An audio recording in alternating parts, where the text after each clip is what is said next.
কিছুক্ষণ আগে আমরা আসরের নামাজ জামাতে পড়েছি না? আলহামদুলিল্লাহ। এই নামাজ আজকে প্রথম পড়লেন কারা কারা? হাত তোলেন। আজকে প্রথমবার নামাজ পড়লেন কারা কারা? হাত তোলেন দেখি। আচ্ছা, সবাই নামাজি, মাশাআল্লাহ। আজকের মাহফিলের প্রথম নসিহতটা অনেক হবে ইনশাআল্লাহ, যতটুকু সময় আছে আমাদের হাতে এবং আল্লাহ পাক যা তৌফিক দিবেন। প্রথম নসিহত হচ্ছে 5 ওয়াক্ত নামাজ জামাতের সাথে পড়তে হবে। রাজি আছেন? আল্লাহ পাক কবুল করুন, আমিন। একটা হাদিস বলি, তাহলে নামাজের গুরুত্ব আপনার মাথায় চলে আসবে ইনশাআল্লাহ। বলবো? হাদিসটা কঠিন। রাসূলুল্লাহ সাল্লাল্লাহু আলাইহি ওয়াসাল্লাম বলেছেন, যখন নবীর নাম উচ্চারিত হবে তখন বলবেন কি? সাল্লাল্লাহু আলাইহি ওয়াসাল্লাম। নবী সাল্লাল্লাহু আলাইহি ওয়াসাল্লাম বলেছেন, মান তারাকা সালাতাম মুতাআম্মিদান ফাকাদ কাফারা। মান মানে যে কেউ, তারাকা মানে ছেড়ে দিল, ত্যাগ করলো, সালাতান মানে নামাজ, মুতাআম্মিদান মানে ইচ্ছাকৃতভাবে, ফাকাদ কাফারা সে ব্যক্তি কুফরি করলো। এই হাদিসটাকে আগে শুনেছেন? আলেম ওলামারা জানেন, কিন্তু আপনারা কি জানেন? মান তারাকা সালাতাম মুতাআম্মিদান ফাকাদ কাফার। যে ব্যক্তি ইচ্ছাকৃতভাবে, বিনা ওজরে, কোনো ওজর নাই, ইচ্ছাকৃতভাবে নামাজ ছেড়ে দিল, ত্যাগ করলো, সে ব্যক্তি কুফরি করলো। এখন আপনি বলেন, কুফরি যে ব্যক্তি করে সে কি হয়? যদি আমরা ধরেও নেই সে মন থেকে নামাজ অস্বীকার করে না, অলসতা বশত পড়ে নাই, তারপরেও তো কাজটা ফাঁসেকি, তাই নয় কি? আচ্ছা, তো আজকের প্রথম নসিহত হচ্ছে 5 ওয়াক্ত নামাজ মৃত্যুর আগ পর্যন্ত কেউ ছাড়বেন না। আমার সাথে ওয়াদা করেন যে ইনশাআল্লাহ আগামী যতদিন বেঁচে থাকব 5 ওয়াক্ত নামাজ জামাতে পড়ার চেষ্টা করব, যদি জামাত না পাই একা পড়ার চেষ্টা করব। আল্লাহ পাক তৌফিক দান করুন, আমিন। আজকে যদি এই কথাটাই শুধু বাসায় নিয়ে যেতে পারেন যে 5 ওয়াক্ত নামাজ আর জীবনে ছাড়বো না, আমাদের আজকের মাহফিল সফল। আর আজকে যদি অনেক কথাবার্তা হয় ওয়ার্ল্ড অ্যাফেয়ার্স নিয়ে, ইকোনমিক্স নিয়ে, শেষ জামানা নিয়ে, ঠিক আছে, আমাদের সমকালীন ফিতনাগুলো নিয়ে, কিন্তু দিন শেষে বাড়িতে যদি কিছু না নিয়ে যেতে পারেন তাহলে আলোচনায় এসে কোনো লাভ নাই। এই ছবি তোলাতুলি, ভিডিও করা, হ্যাঁ, স্লোগান দেয়া, আইওয়াজ শোডাউন করার মধ্যে কোনো ফায়দা নাই। ফায়দা কিসে? কদ আফলাহা মান যাক্কাহা। আল্লাহ পাক সূরা শামসের মধ্যে বলছেন, কদ আফলাহা, সে ব্যক্তি সফল হয়ে গেল। সে ব্যক্তি সফল হয়ে গেল মানে সে জান্নাতে চলে যাবে ইনশাআল্লাহ। কে? মান যাক্কাহা, যে ব্যক্তি তার নফসটাকে, তার এই যে কলব, এটাকে পরিশুদ্ধ করতে পেরেছে, সে ব্যক্তি সফল হয়ে গেল। ওয়াকাদ খাবা মান দাসাহা, আর যে ব্যক্তি তার নফসটাকে পরিশুদ্ধ করতে পারলো না, সে ব্যক্তি ধ্বংস হয়ে গেল। নফস কিভাবে পরিশুদ্ধ হবে এটা আমাদের আজকের আলোচনার টপিক। তার আগে আমরা বলি, 5 ওয়াক্ত নামাজ ছাড়া নফস কখনো পরিশুদ্ধ হবে না। তো আজকে আমরা অনেক যদি আলোচনা করি, বাসায় কিছু নিয়ে যেতে না পারি, তাহলে আলোচনার কোনো লাভ নাই, কোনো ফায়দা নাই। মানুষকে দেখানো, তাকবীর দেয়া, এই যে আমাকে প্রোটোকল দিয়ে নিয়ে আসলেন, ঠিক আছে, ভালোবাসা ভালোবাসার জায়গায়, কিন্তু দিন শেষে যদি আমরা আল্লাহর সামনে আত্মসমর্পণ করতে ব্যর্থ হই তাহলে এই মাহফিলগুলোর বরকত নষ্ট হয়ে যাবে। আমরা কি চাই যে মাহফিলের বরকত নষ্ট হয়ে যাক? আসরের জামাত আমরা আদায় করেছি, এই জামাত আমাদেরকে শৃঙ্খলা শিখিয়েছে, শেখায় নাই? একজন ইমাম লিড দিলেন নামাজে, আপনারা তাকে ফলো করলেন, তাই নয় কি? এটাই তো হচ্ছে মুসলিম উম্মার বৈশিষ্ট্য। মুসলিম উম্মা হবে শৃঙ্খলাবদ্ধ জাতি, যাদের প্রতিটা কাজ হবে সুশৃঙ্খল। আর আমাদের কাজগুলো কি এখন সুশৃঙ্খল? আমরা কিন্তু উশৃঙ্খল জীবনযাপন করি। দেখবেন ওই যে একটা হাদিস আছে শেষ জামানায়, যে নারী পুরুষের পোশাক পরবে, পুরুষ নারীর পোশাক পরবে।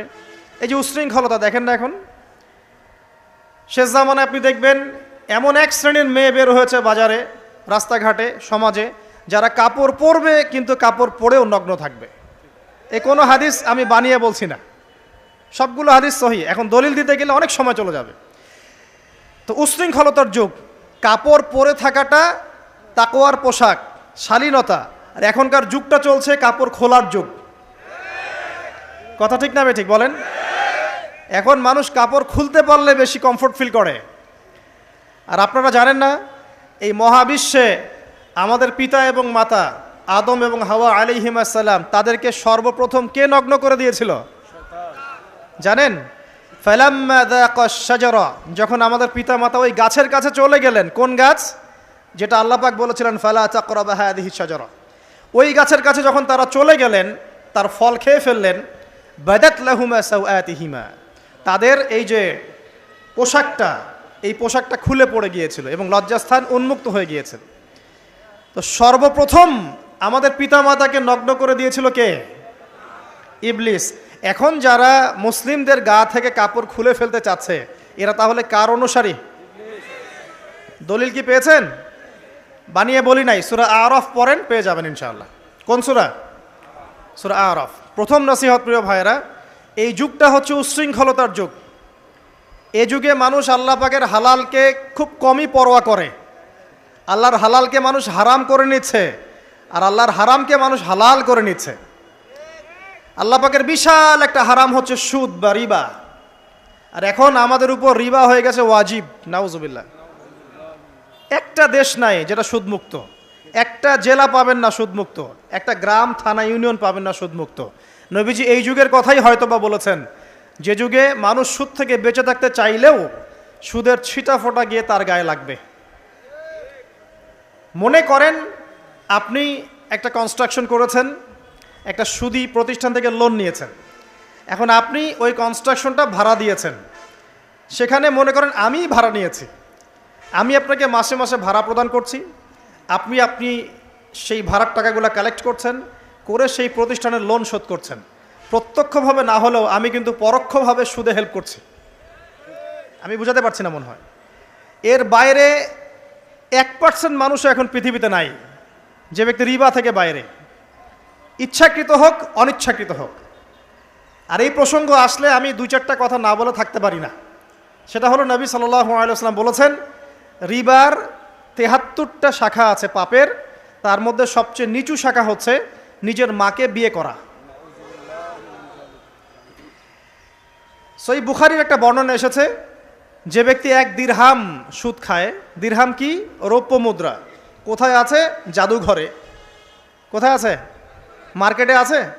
রৌপ্য মুদ্রা দেখেছেন জীবনেও? স্বর্ণ মুদ্রা দেখেছেন? কোরআনে আছে, হাদিসে আছে, মার্কেটে নাই। কেন মার্কেটে নাই? কারণ পশ্চিমারা স্বর্ণ এবং রৌপ্য মুদ্রাকে হারাম করে দিয়েছে। পশ্চিমারা স্বর্ণ এবং রৌপ্য মুদ্রার ডিলিংসটাকে মার্কেট থেকে উঠিয়ে দিয়েছে। এই জন্য আপনি মার্কেটে গোল্ড কয়েন এবং সিলভার দিরহাম পাবেন না। কিন্তু আল্লাহর রাসূল সাল্লাল্লাহু আলাইহি ওয়াসাল্লামের যুগে এটা ছিল। এখন অনেক মানুষ দেখবেন বেদাত নিয়ে কথা বলে একদম ফেনা বের করে ফেলছে, অর্থনৈতিক সেকশনের বেদাত চোখে পড়ে নাই। এখন বলতে পারে এটা তো দুনিয়াবি বিষয়।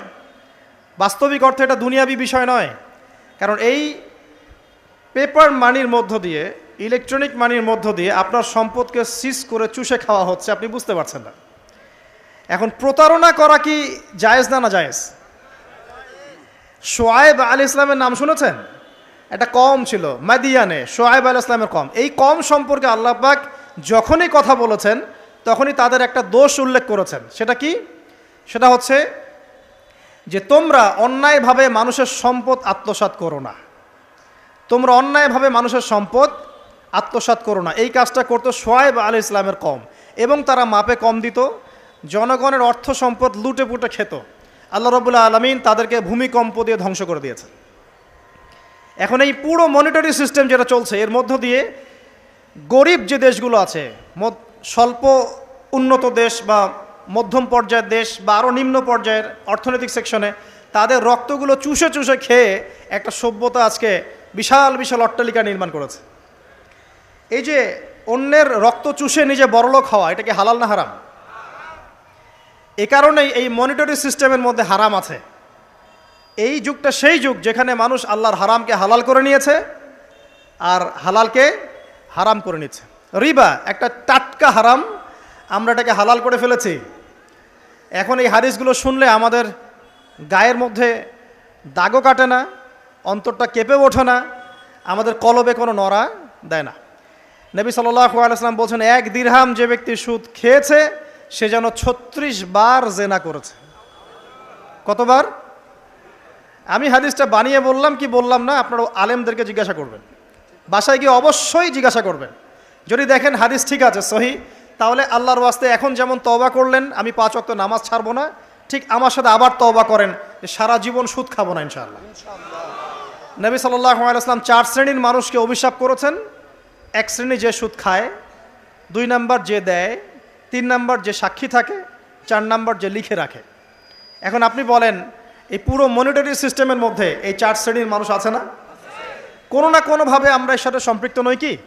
সম্পৃক্ত। অতএব আল্লাহর এই বাণীকে যদি ভয় করেন, কোন বাণী? আল্লাহ পাক বলছেন ইয়া আইয়ুহাল্লাযীনা আমানু, হে মুমিনগণ, ইত্তাকুল্লাহ, তোমরা আল্লাহকে ভয় করো।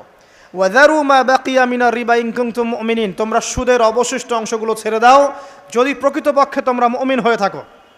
ওয়া ইল্লাম তাফআলু, তোমরা যদি সুদ না ছাড়ো, আল্লাহর হুঁশিয়ারি শোনেন, যদি তোমরা সুদ না ছাড়ো, ফাযানু বিহারবিন মিনাল্লাহি ওয়া রাসূলিহি, তাহলে আল্লাহ এবং তার রাসূলের সাথে যুদ্ধের ঘোষণা শুনে রাখো। আল্লাহ এবং তার রাসূলের বিপক্ষে যুদ্ধ করে কেউ জান্নাতে যাবে? কেউ কবরের আযাব থেকে বাঁচতে পারবে? কেউ হাউজে কাউসারের পানি পাবে? আল্লাহ এবং তার রাসূলের সাথে যুদ্ধ করে কেউ টিকতে পারবে? আপনার কি তাই মনে হয়? যদি মনে হয় তাহলে দিব্যি সুদ খান, কোনো সমস্যা নাই। আর যদি মনে হয় যে আল্লাহ এবং তার রাসূলের সাথে যুদ্ধ করে আমি পার পাবো না, আল্লাহ এবং তার রাসূলের বিরুদ্ধাচারণ করে আমার কবর টিকবে না, কারণ আমি একটা কথা বারবার বলি আপনাদেরকে যে আল্লাহ ছাড়া আমাদের আপন বলতে কেউ আছে? একাই এসেছেন পৃথিবীতে, একাই যেতে হবে। আপনার খ্যাতি, আপনার অর্থনৈতিক খ্যাতি, অর্থের প্রতিপত্তি, আপনার ক্ষমতার দাপট, আপনার ধর্মীয় দাপট, কোনো কিছুই, ফ্যান ফলোয়ার্স, কেউ আপনার সাথে কবরে যাবে না। মনে করেন আমি আসছি, আপনারা সবাই স্লোগান দিচ্ছেন, কথার কথা, আপনারা আমাকে ভালোবাসেন, বা একজন পলিটিশিয়ান আসছে, আপনারা সবাই স্লোগান দিচ্ছেন, ভালোবাসেন তাকে। দিন শেষে ওই পলিটিশিয়ান একাই কবরে যাবে, দিন শেষে আপনিও একাই কবরে যাবেন, আমিও একাই কবরে যাব। আলটিমেটলি কি হলো? দুনিয়া এবং আখেরাতে আল্লাহ ছাড়া প্রকৃত বন্ধু আমাদের কেউ নাই, প্রকৃত মওলা কেউ নাই। সেই আল্লাহ এবং তার রাসূলের বিরুদ্ধাচারণ করে কেউ তার সাথে যুদ্ধ করে কবরে পার পাবে, এমনটা ভাবা বোকামি নয় কি? আল্লাহ পাক আমাদেরকে বোঝার তৌফিক দান করুন।